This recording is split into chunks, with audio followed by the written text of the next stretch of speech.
なかなか募集しても来ないんで、ネパールとベトナムと中国といないと店はやっていけない状況。에스니 엔클레이브, 기본적으로 특정 인종이나 민족 집단이 특정 구역에 밀집, 거주하는 물리적 경계를 말합니다. 모국어 사용, 특유의 관습, 종교 활동이 일어나고 전통을 지키며 같은 민족을 보호, 협력을 위해 노력하죠. 이 때문에 보통 특유의 폐쇄성을 지닙니다. 그런데 코리아타운은 어떨까요? 한국 문화가 강해지면 강해질수록 각국 코리아타운은 소위 트렌디한 관광지화가 되고 있습니다. 이처럼 갑자기 사람들이 몰리면 가장 중요한 건 자원입니다. 물건이 한국에서 가져가면 그만이지만 문제는 인력난인데요. 에스니 엔클레이브니 당연히 그 민족 구성원이 일을 해야 할 것 같지만 그것만으로 부족한 게 바로 지금 코리아타운이죠. 오늘 소개할 영상은 오사카 뉴스에서 나온 2026년 2월 25일자 4명 중 1명이 외국인 다국적화하는 오사카 코리아타운 다문화 공생의 최전선입니다. 언뜻 보면 불법 이민자를 쓰나 라고 생각할 수 있지만 아닙니다. 실제로 해당 영상은 고발보도 형식이 아니라 오히려 다큐멘터리 홍보 방식이며 코리아타운이 살기 좋은 곳이기에 이런 일이 가능하다고 말하죠.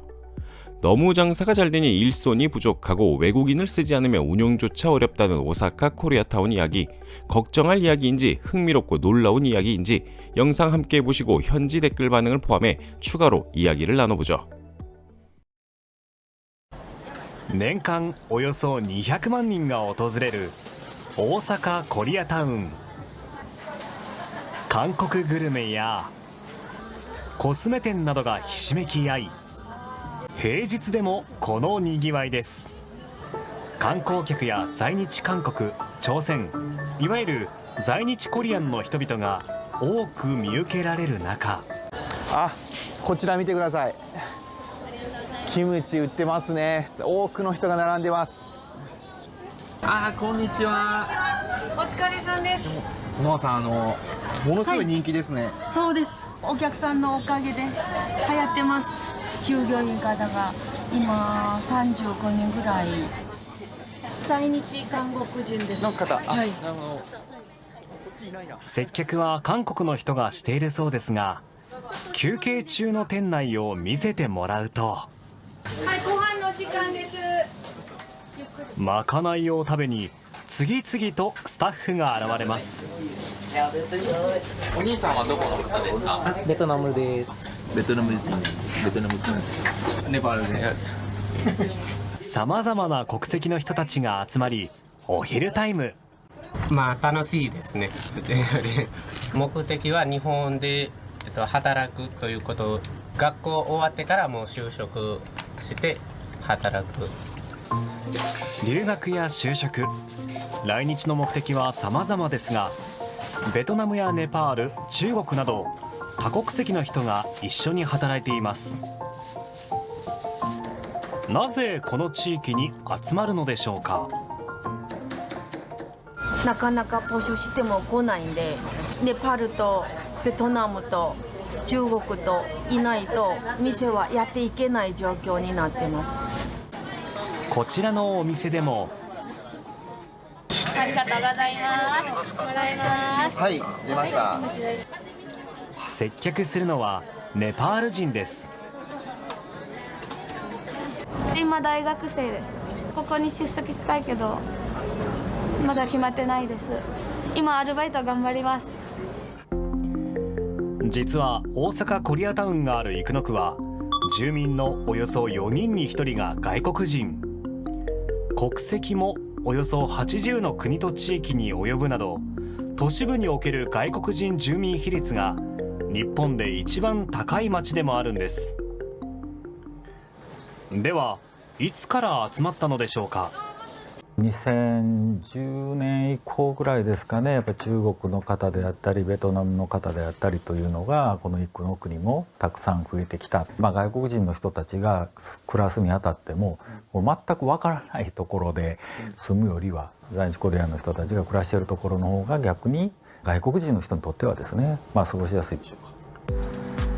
生野区はもともと在日コリアンが多く暮らす町でしたが、多文化に寛容な地域性に加え、日本語学校が充実しているなど住みよい町だと知られるようになり、多くの国籍の人が定住するようになったといいます。 영상을 보시면 어떤 분은 신기하다 라고 느끼실 수도, 또 어떤 분은 이게 코리아타운이 맞나 라는 의문이나 걱정을 하시는 분도 계실 겁니다. 현지 댓글 반응은 어떨까요? 확실히 이민자에 대한 내용이다 보니 자국으로 돌아가길 진심으로 바란다, 취업 비자는 확실히 가지고 있는가, 베트남이나 인도네시아 같은 동남아시아계나 파네르의 남아시아계는 진짜 무리다, 일본을 이민국가로 해서는 안 된다, 일본이 침략당하고 있는 기분이 든다 라는 내용이 많았습니다. 반면 앞으로도 많은 외국 국적분들이 오사카와 일본을 마음에 들어주고 많이 일하러 와주면 좋겠다, 영상처럼 규칙에 따라 일한다면 아무런 문제가 되지 않는다, 많은 외국인이 점점 오사카에 와서 인력 부족을 해소해주면 좋겠다고 생각한다, 보잘것없는 댓글이나 달고 있는 일본인보다 이처럼 훨씬 더 열심히 일하는 외국인은 잔뜩 있다, 시시한 댓글이나 쓰는 사람보다 훨씬 지능도 높고 기술도 좋다고 본다 라는 글도 있었습니다. 이 이야기를 해야 될 것 같은데, 먼저 한국계 2세나 3세가 가업을 이어받을 겸 일하면 되지 않을까 라는 궁금증입니다. 조사한 바에 따르면 실제 제일코리안 2, 3세들은 교육 수준이 높아지며 다른 전문직으로 진출한 경우가 많다고 합니다. 그래서 그 자리를 외국인 유학생이 채우게 된 거죠. 그럼 왜 일본인 아르바이트생을 구하지 않느냐 라고도 물어볼 수 있겠죠. 영상에도 나오지만 외국인 직원도 구하기 어려울 정도인데 노동인구가 감소하는 일본인을 구하는 건 더더욱 어렵습니다. 일본인 인력을 유인할 높은 시급을 제시하느니 그냥 외국인을 쓰는 게 이득이기도 하죠. 영상에선 나오지 않지만 일본 사회의 폐쇄성 이야기도 좀 있는데요. 외국인을 배척하는 폐쇄성 말이죠. 신기한 건 먼저 말씀드렸다시피 에스닉 엔클레이브 역시 필연적으로 폐쇄성을 가지고 있습니다. 관광지화된 다른 지역도 주로 직원은 동일 민족이나 커뮤니티를 쓰죠. 이건 오사카 코리아타운이 일반 일본 사회보다 더 개방적이란 말입니다. 실제로 이쿠노구는 일본 내 외국인 인구 비율이 가장 높다는 특수성을 고려하여 이쿠노구 다문화 공생 추진 플랜을 주기적으로 수립하고 공표합니다. 코리아타운을 외국인이 일본 사회에서 잘 적응할 수 있는 혹은 성공적인 공생을 보여주는 쇼케이스처럼 활용하고 있죠. 일본은 폐쇄적이지 않다, 이런 느낌으로요. 자료를 조사하며 전 세계에 퍼진 코리아타운의 특징도 좀 알아봤는데요. 한류 이전부터 코리아타운은 다른 민족거리와 비교해 꽤 개방적이라고 합니다. 기본적으로 민족 거주지가 아니라 외부인 유입에 적극적인 형태의 소비, 유흥 위주의 상업 공간인 경우가 많고, 주 거주자보다 방문객이나 타민족 노동자 비율이 높죠. 같은 일본의 경우 시노쿠보 코리아타운도 한국 상권과 서쪽 할랄거리가 공존하고 있으며 한국 식당에는 유학생이 점원으로 일하고 있습니다. 세계 최대 규모인 LA 코리아타운은 인구 51% 이상이 라티노, 한국인은 고작 20% 정도고요. 뉴욕과 시카고의 한인 상점만 해도 한인보다 라티노와 흑인을 많이 고용하고 있습니다. 또 다른 특징은 우리나라가 그런 것처럼 굉장히 유행이 빠르다는 겁니다. 관광지화된 다른 에스닉 엔클레이브는 민족의 전통, 민족이 자주 사용하는 것을 판매하는 경향이 있는데, 코리아타운은 누구에게나 가장 잘 팔리는 것에 집중하는 특징이 있어 늘 새로운 것, 유행하는 것을 판매합니다. 이런 트렌드 속도와 실용성이 다른 에스닉 엔클레이브에서 보기 어려운 특징이라고 하죠. 이 때문에 한류의 유행을 거의 같은 속도로 활용하고 있으며 영상 속 내용처럼 개방성까지 갖췄다 볼 수 있겠습니다. 세계 어느 곳이나 에스닉 엔클레이브는 존재합니다. 이게 제대로 자리 잡지 못하면 그 안에서 민족 마피아가 발생하기도, 할렘가가 되기도, 또 사회와 충돌하기도 합니다. 자리를 잘 잡으면 현재는 없는 새로운 문화가 유입되고 상권을 살리는 좋은 계기를 마련하는데, 코리아타운은 확실히 후자죠. 아니, 오히려 지역사회가 보기엔 검증된 카드라고 할 수 있는데요. 오사카를 포함한 세계 많은 곳에서 코리아타운을 관광지로 힘을 실어주고 있으며, 지금도 새로운 코리아타운을 지정했을 때 열리는 축제 분위기는 지역방송이 소개하기도 합니다. 이처럼 코리아타운의 특별함을 조명하는 기사나 논문도 지속해서 나오고 있고요. 여러분은 오늘 영상과 이야기를 어떻게 들으셨나요? 이렇게 말은 했지만 만약 완전히 반대 상황이라고 하면 저 역시 갸우뚱하며 많은 생각이 들 것 같긴 합니다.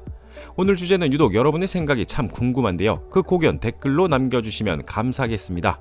오늘도 영상을 시청해주셔서 감사하며 다음에도 흥미로운 해외 속 우리 이야기를 가져오겠습니다.